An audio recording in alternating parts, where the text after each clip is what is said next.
Stock investment? আমার বাবাকে বললে বাবা বলবে ওটা তো জুয়া খেলা। আর এরপর হর্ষদ মেহতা থেকে শুরু করে বাবার এক্স কালিগের ছেলে কিভাবে তার প্রভিডেন্ট ফান্ডের সমস্ত টাকা এই শেয়ার মার্কেটে নষ্ট করে ফেলেছে তার এক্সাম্পল দিতে থাকবে। বাবার দিক থেকে মুখ সরিয়ে কলেজের সিনিয়র দাদাকে ফোন করলাম।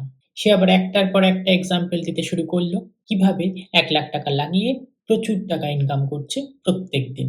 কনফিউজড হয়ে গেলাম। একটু ওয়েব সিরিজ দেখতে বসলাম, কিন্তু সেখানেও ইয়াং ফ্রিল্যান্সার ফটোগ্রাফার, সেও ল্যাভিশ লাইফস্টাইল লিড করছে আর সমস্ত লাইফ ফ্যান্টাসি পূরণ করছে শুধুমাত্র স্টকে ইনভেস্ট করে বলে। আবার কনফিউজ হয়ে গেলাম। এটাই ছিল আমার pre stock investment life. Confusion আর কনফিউশন। তারপর 12 ইয়ার্স আগে আমি মুম্বাইতে পোস্টেড ফার্স্ট স্টার্ট করলাম আমার স্টক ইনভেস্টমেন্ট। তাই আমার সেদিনের মতো আজ তোমরা যারা কনফিউজ রয়েছো তাদের জন্য এই ভিডিওটা। এই ভিডিওটাই আমরা জানবো স্টক বা শেয়ার অ্যাকচুয়ালি কি, এটা আমার তোমার মতো মানুষের জন্য কতটা রিটার্ন জেনারেট করতে পারে আর আমাদের কতটা রিস্ক নিতে হতে পারে। BSc, NSC, CDSL, NSDL, Nifty, Sensex, এই সমস্ত যে কথাগুলো শুনি এগুলো অ্যাকচুয়ালি কি, আর ফাইনালি এটা যদি এত মানুষের জন্য এত ভালো রেজাল্ট ক্রিয়েট করে, আমি কিভাবে স্টার্ট করতে পারি? এই প্রশ্নগুলো যদি তোমার হয়, লেটস স্টার্ট।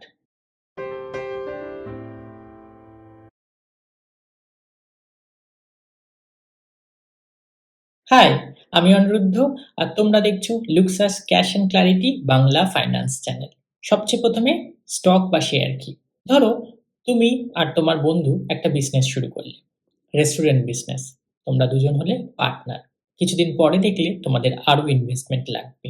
তখন তুমি তোমার রেস্টুরেন্টের কথা তোমার এক বন্ধুকে বললে। বন্ধু তোমায় চেনে, তোমার রেপুটেশন জানে, রেস্টুরেন্টেরও কেমন প্রফিট অ্যান্ড লস হয় সেটাও বুঝতে পারলো এবং তোমাদের ইনভেস্টমেন্টের জন্য টাকাটা দিল। তোমরা তার বদলে কি করলে? তোমরা তার বদলে তোমাদের বিজনেসের একটা অংশীদারি বা শেয়ার সেই বন্ধুকে দিলে। এইভাবে তোমরা ৩ জন পার্টনার হয়ে উঠলে। এক্স্যাক্টলি সেম জিনিসটা হয় যখন আমরা স্টক বা শেয়ার কিনি। বড়, বড় company, HDFC bank, Reliance, TCS, এরা যখন কোনো নতুন প্রজেক্ট করে তখন এদের ইনভেস্টমেন্টের জন্য আমরাও এই কোম্পানির রেপুটেশন দেখি, বিজনেস দেখি, প্রফিট লস দেখি আর তারপরে ইনভেস্টমেন্টের অ্যামাউন্টটা দিই। এর বদলে কোম্পানি আমাদের তাদের ওনারশিপের একটা পোরশন দেয়, যেটাকে আমরা শেয়ার বা স্টক বলি। তাহলে শেয়ার মার্কেটটা কি? স্টক বা শেয়ারের প্রাইস ওঠানামাই বা কেন করে? আচ্ছা ধরো এই যে তোমরা রেস্টুরেন্ট বিজনেসটা করলে, তোমরা ৩ জন পার্টনার এখন রেস্টুরেন্ট চালাচ্ছ। তোমাদের ৩ জনের মধ্যে থার্ড বন্ধু, তার একটা এমার্জেন্সি দরকার পড়ল। সে তার ইনভেস্টমেন্টের পয়সাটা ফেরত চাইল। কিন্তু তোমরা তো অলরেডি রেস্টুরেন্ট বিজনেসে এই পয়সাটা লাগিয়ে ফেলেছো। তাহলে এখন কি করে ফেরত দেওয়া হবে? এই সময় তোমার ফোর্থ বন্ধু এলো। সে এসে তোমাদের থার্ড বন্ধুকে তার ইনভেস্টমেন্টের মানিটা ফেরত দিল। এই ফোর্থ বন্ধুকে তার অংশীদারি বা শেয়ারটা দিয়ে দিল। ঠিক একই জিনিস হয় যখন আমরা শেয়ার মার্কেটে থাকি। আমার যখন পয়সার দরকার হয় তখন আমি আমার শেয়ার বা অংশীদারিটা বিক্রি করে দিই আরেকজন মানুষকে। তো আমি আমার ইনভেস্টমেন্ট ফেরত পেয়ে যাই। আর কোম্পানিকে তার ইনভেস্টমেন্ট থেকে কোনো টাকা ফেরত দিতে হয় না। এইটাই হলো শেয়ার মার্কেট। আর এই জন্যই স্টক বা শেয়ারের প্রাইস ওঠানামা করে। কিন্তু যত সহজে আমি বললাম তত সহজে জিনিসটা হয় না। এর মধ্যে অনেক রুলস থাকে, রেগুলেশন থাকে, রেগুলেটরি কমিটি থাকে, কমপ্লেক্স প্রসেস যেমন আছে, তার সাথে সাথে ট্রান্সপারেন্সি এবং প্রোটেকশনও আসে। এই প্রসেসটাই আমরা এবার দেখে নেব কিভাবে হয়। সবচেয়ে আগে যেখান থেকে আমরা শেয়ার কেনাবেচা করি সেটা হলো শেয়ার এক্সচেঞ্জ। আমাদের দুটো বড় শেয়ার এক্সচেঞ্জ হলো বিএসসি আর এনএসসি, বম্বে স্টক এক্সচেঞ্জ আর ন্যাশনাল স্টক এক্সচেঞ্জ। এই দুই স্টক এক্সচেঞ্জকে মনিটর আর কন্ট্রোল করে SEBI, securities and exchange board of India, controlled by finance ministry of India. তো সেবির আন্ডারে এই দুই এক্সচেঞ্জ বিএসসি আর এনএসসি। বিএসসি বা এনএসসি থেকে শেয়ার কেনার জন্য আমাদের লাগবে একটা ব্রোকারেজ বা ট্রেডিং প্ল্যাটফর্ম, যেগুলোর নাম আমরা শুনে থাকি জিরোদা, গ্রো, আইএনডি মানি। আর এর নিচে রয়েছে রিটেল ইনভেস্টর, মানে তোমার আর আমার মতো মানুষেরা যারা ইনভেস্ট করতে চায়। তো সেবি রেগুলেট করে, এক্সচেঞ্জ অপারেট করে, ব্রোকার প্ল্যাটফর্ম কানেক্ট করে আর রিটেল ইনভেস্টর ইনভেস্ট করে। ঠিক অপোজিট ওয়েতে আমরা আমার ইনভেস্টমেন্টের জন্য আমাদের ওর্নিংস শেয়ার বা স্টক পেয়ে যেতে থাকি। কিন্তু অনেকেই এবার কনফিউজ হয়ে যায় যে আমাদের স্টকটা ঠিক কোথায় থাকে? এটা কি বিএসসির কাছে থাকে নাকি কোম্পানির কাছে থাকে? আমাদের কেনা স্টক থাকে ডিপোজিটরির কাছে। সিডিএসএল আর এনএসডিএল এগুলো এক প্রকার বলা যেতে পারে ডিজিটাল লকার বা ভল্ট। যেভাবে ব্যাংকের লকারে আমরা আমাদের দামি জিনিসগুলো জমা রাখি, ঠিক এইভাবেই আমাদের ডিজিটাল লকার হলো এই সিডিএসএল আর এনএসডিএল, যেখানে আমরা আমাদের স্টক বা শেয়ারগুলোকে জমা রাখতে পারি। তাই কোনো কারণে ফোন বা ব্রোকিং অ্যাপসে যদি কোনো প্রবলেম হয়, তাতেও কিন্তু তোমার শেয়ারে কোনো এফেক্ট দেখা যাবে না। আচ্ছা, শেয়ারের দাম কখন বাড়ে, কখন কমে? এটা মোটামুটি সবাই জানে। যখন সবকিছু ভালো চলতে থাকে, ইকোনমি ভালো থাকে, নিউজ ভালো আসতে থাকে, আমরা পজিটিভ থাকি, শেয়ারের দাম বাড়তে থাকে। ঠিক যখন ক্রাইসিস আসে, যেমন কোভিড, তখন সবাই টেনশনে থাকে, সবাই নিজেদের টাকাগুলো নিজের কাছে রেখে দিতে থাকে। এই সময় মার্কেট ডাউন হতে থাকে। কিন্তু ধরো যখন কোভিড চলছিল, তখন আমরা বাড়ি থেকে বেরোতে পারছিলাম না। তো hotel, restaurant, food delivery, movie, flight সব বন্ধ। তাহলে বিজনেসও হচ্ছে না, প্রফিটও হবে না। এই সমস্ত কোম্পানির শেয়ারগুলো নিচে নামতে থাকবে। কিন্তু একই রকমভাবে কোভিডের সময় হসপিটাল তো প্রচণ্ড অ্যাক্টিভ, ফার্মা বা ওষুধ কোম্পানিও প্রচণ্ড অ্যাক্টিভ। তাহলে এদের নিশ্চয়ই শেয়ারের দাম কমা উচিত না? একদমই ঠিক। কোভিডে কিন্তু হসপিটাল বা ফার্মার শেয়ার কিন্তু ডাউন হয়নি। তাহলে আমরা বুঝবো কি করে কোন পার্টিকুলার সিচুয়েশনে মার্কেট ভালো আছে না খারাপ আছে? এই জন্যেই বিএসসি বা এনএসসি এক্সচেঞ্জরা কিছু টপ কোম্পানিকে একসঙ্গে গ্রুপ করলো এবং সেই গ্রুপে একটা ইন্ডেক্স ক্রিয়েট করলো। সেই ইন্ডেক্সের সাহায্যে আমরা মাপতে পারবো যে মার্কেটটা সত্যি ওপরে যাচ্ছে নাকি নিচে আসছে। বিএসসি ইন্ডিয়ার সবচেয়ে বড় টপ 30 কোম্পানিকে নিয়ে একটা গ্রুপ করলো, নাম দিল সেন্সেক্স। এই সেন্সেক্স দেখেই বোঝা যাবে মার্কেট ওপরের দিকে যাচ্ছে নাকি নিচের দিকে।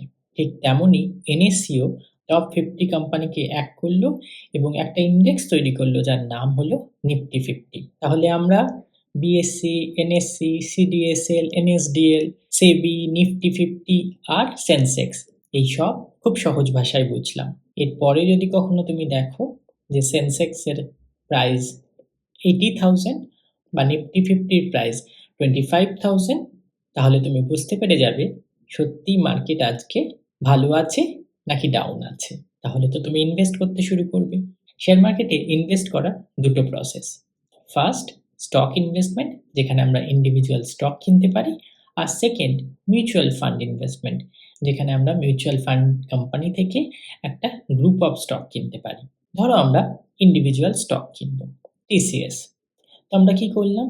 আমরা একটা ব্রোকিং অ্যাপ যেমন জিরোদাতে গেলাম, জিরোদাতে গিয়ে টাইপ করলাম টিসিএস, টিসিএস এসে গেল। টিসিএস এর একটা স্টক কেনার প্রাইস দেখালো 3000 মতো। আমরা এটা পে করলাম আর টিসিএস এর একটা স্টক আমার হয়ে গেল। এটা হচ্ছে ইন্ডিভিজুয়াল স্টক ইনভেস্টমেন্ট। এবার মিউচুয়াল ফান্ডের একটা রেফারেন্স দেখি। ধরো আমরা গ্রোতে গেলাম, গ্রোতে গিয়ে আমরা এবার মিউচুয়াল ফান্ডের আইটি স্টক কিনবো।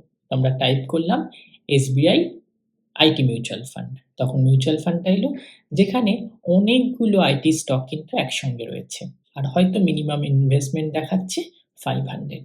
তাহলে এই 500 দিয়ে আমি তখন এই সমস্ত স্টকের একটা পোর্শন পেয়ে গেলাম, যেটা মিউচুয়াল ফান্ডের একটা ইউনিট। আমরা ডিরেক্ট স্টক ইনভেস্টমেন্ট করি আর মিউচুয়াল ফান্ডের থ্রু দিয়েই করি। দুক্ষেত্রেই কিন্তু আমরা কোম্পানির ওনারশিপ পাই। তো আর কি কি কোম্পানির ওনারশিপে থাকে সেটা একটু দেখা যাক। যেমন ধরা যাক একটা কোম্পানিতে 40% ওনারশিপ রয়েছে প্রমোটার্সদের। তারপরে আসে তোমার আমার মতো ইনভেস্টাররা, যাদের বলা হয় রিটেল ইনভেস্টার। এক্সাম্পলে দেখা যাক 15% রিটেল ইনভেস্টাররা রয়েছে। তারপরে আসে বড় বড় ইনস্টিটিউশন কোম্পানি, ইন্স্যুরেন্স কোম্পানি বা মিউচুয়াল ফান্ড, যারা শেয়ার কেনে। এদের বলা হয় ডোমেস্টিক ইনস্টিটিউশনাল ইনভেস্টার, ডিআইআই। ধরা যাক 20% এরা ওনারশিপ নিয়েছে।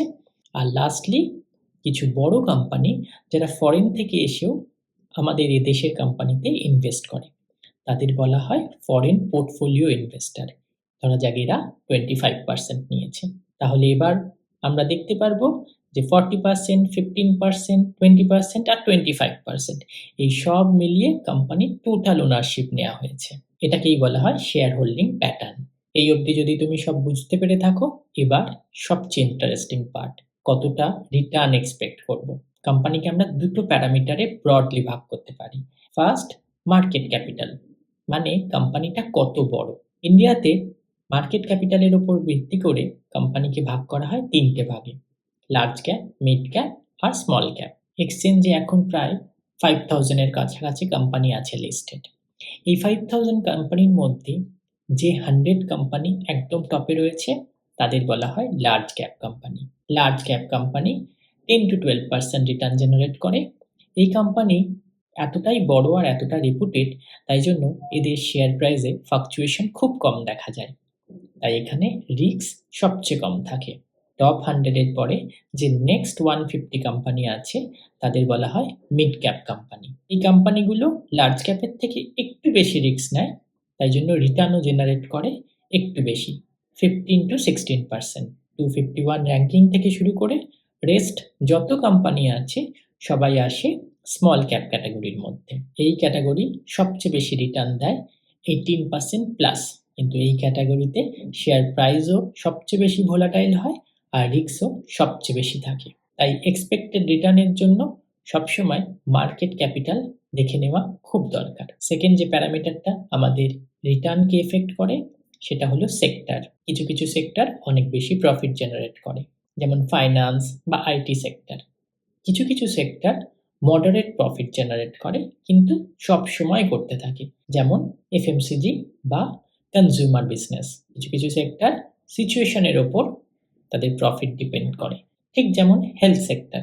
যখন হেলথ ক্রাইসিস আসে, ঠিক তেমনই অটো সেক্টর। কোন সেক্টর থেকে কোম্পানিটা বিলং করছে বা কোন সেক্টরে কোম্পানি বিজনেস করে এটা জানা থাকলে রিটার্ন এক্সপেকটেশন অনেক বেশি রিয়েলিস্টিক থাকে। লাস্ট সেকশনে যাওয়ার আগে কিছু ডিসক্লেমার। ফার্স্ট, আমি প্রফেশনাল ফাইন্যান্স পার্সন বা সেবি রেজিস্টার অ্যাডভাইজার নই। আমি আমার নিজের ইনভেস্টমেন্ট যেরকমভাবে শিখেছি আর যা যা এর ওপর অ্যাপ্লাই করি সেগুলো তোমাদের সাথে শেয়ার করি। নিজের ইনভেস্টমেন্টের আগে সবসময় প্রফেশনাল অ্যাডভাইজারের অ্যাডভাইস নিতে ভুলো না। কিন্তু আমার এই ভিডিওটা প্রফেশনাল অ্যাডভাইজারের সাথে কথা বলার আগে যে বেসিক নলেজটা দরকার সেটা তোমাকে প্রোভাইড করবে।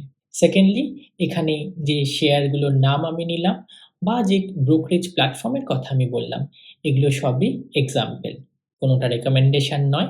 আমি নিজে যেগুলো ইউজ করি সেগুলোকেই এখানে মেনশন করেছি। আর লাস্টলি, আমরা যে বিএসসি, এনএসসি, এনএসডিএল, সিডিএসএল এই সমস্তর কথা বললাম, যতটা সহজভাবে বোঝানোর চেষ্টা করলাম সেটা হয়তো প্রফেশনাল ইনভেস্টরের কাছে বাই ডেফিনিশন অ্যাপ্রোপ্রিয়েট হবে না, হুইচ ইজ অ্যাকসেপ্টেবল। এটা যারা বিগিনার তাদের জন্য সহজ ভাষায় বলা। এবার আমরা যাব লাস্ট সেকশনে। ফার্স্ট স্টক কিনতে কি করতে হবে? তোমার কাছে রাখতে হবে আধার কার্ড, প্যান কার্ড আর ব্যাংক অ্যাকাউন্ট। যে কোনো একটা ব্রোকারেজ অ্যাপসে যাও, Zerodha, Groww or IND money, সেখান থেকে ডিম্যাট অ্যাকাউন্ট খুলে ফেলো, কেওয়াইসি কমপ্লিট করো and finally তোমার ব্যাংক অ্যাকাউন্ট অ্যাড করে ফেলো। You are ready for your first stock purchase. ইন্ডিয়ার টপ ইনভেস্টমেন্টগুলো নিয়ে জানতে এই ভিডিওটা অবশ্যই দেখো। কিন্তু তুমি যদি আরও ইন্টারেস্টেড থাকো স্টক ইনভেস্টমেন্ট নিয়ে, তাহলে চ্যানেলটাকে সাবস্ক্রাইব করতে ভুলো না। আর এই ভিডিওটা যদি ভালো লেগে থাকে তাহলে লাইক, কমেন্ট, শেয়ার করতে একদম ভুলো না। See you soon.